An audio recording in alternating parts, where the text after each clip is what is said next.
Hello 大家好 ，Welcome back to my channel。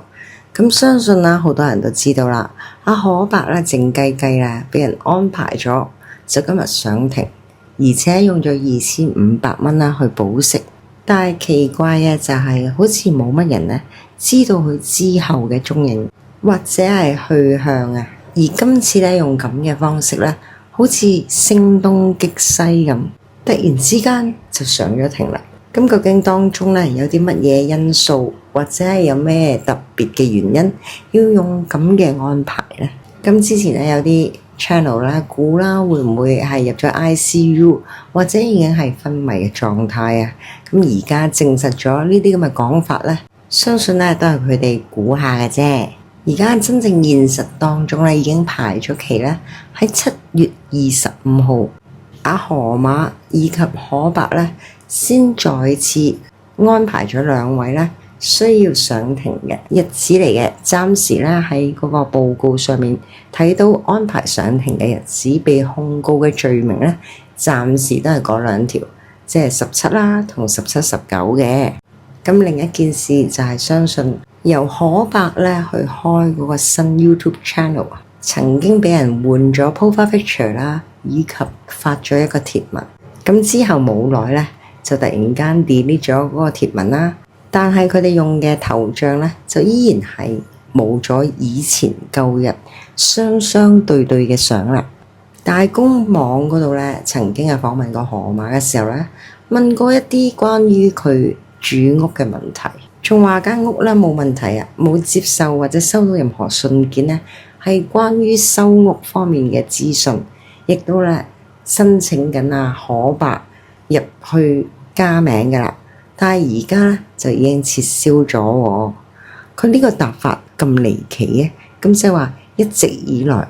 都未加名㗎喎。咁如果係咁，之前有啲人咧進行舉檢關於房屋署嘅問題，係咪真係冇問題咧？咁之前咧唔係曾經有報章啦報導過有關於何太咧係唔能夠返去案發嘅現場，並且咧唔能夠接觸有關此案件嘅證人。咁當日佢去完差館報到之後咧，咪曾經喺屋企樓下遇上大公報嘅訪問嘅。咁河馬咁樣做係咪唔啱規矩㗎？我意思係準備想返該單位，以及咧嗰個 YouTube 發放一個咁嘅貼文。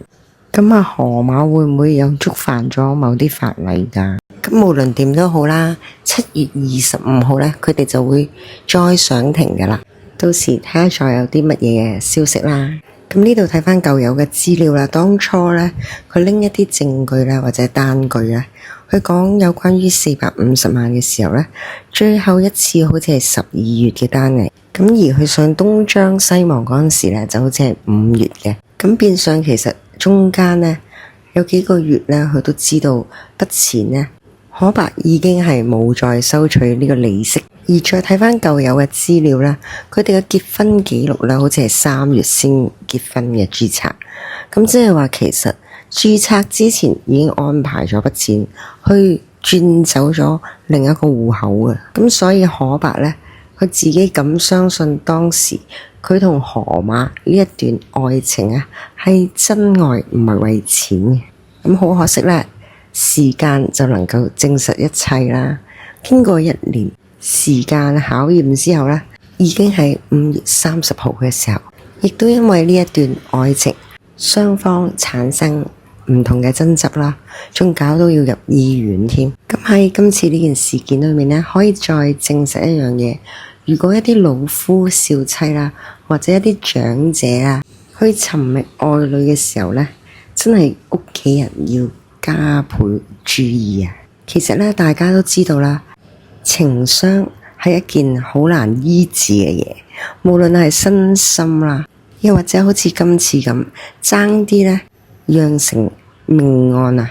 對於雙方無論係河馬啦或者可伯嚟講啦，都唔係一件好事。仲要係因為呢一段嘅愛情咧，雙雙要被告上法庭，仲要好可能要入去坐添。雖然筆錢咧，佢啲仔女幸好保住咗，但係關於阿可白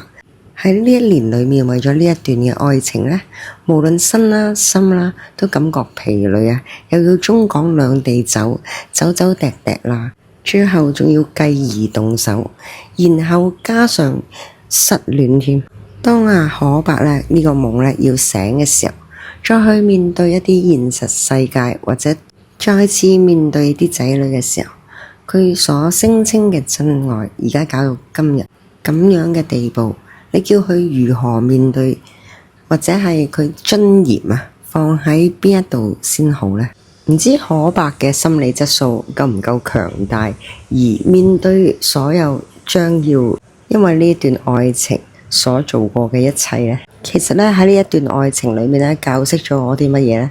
就係當身邊嘅人好言相勸嘅時候呢，永遠往往呢都覺得人哋係質疑可白自己嘅選擇啦，甚至可能阿可白視為嘅真愛，會當佢聽到有啲人話其實係貪你嗰450萬嘅啫，咁佢喺佢心目中對呢啲講法呢視為陰謀論，去到最後呢，佢先知道佢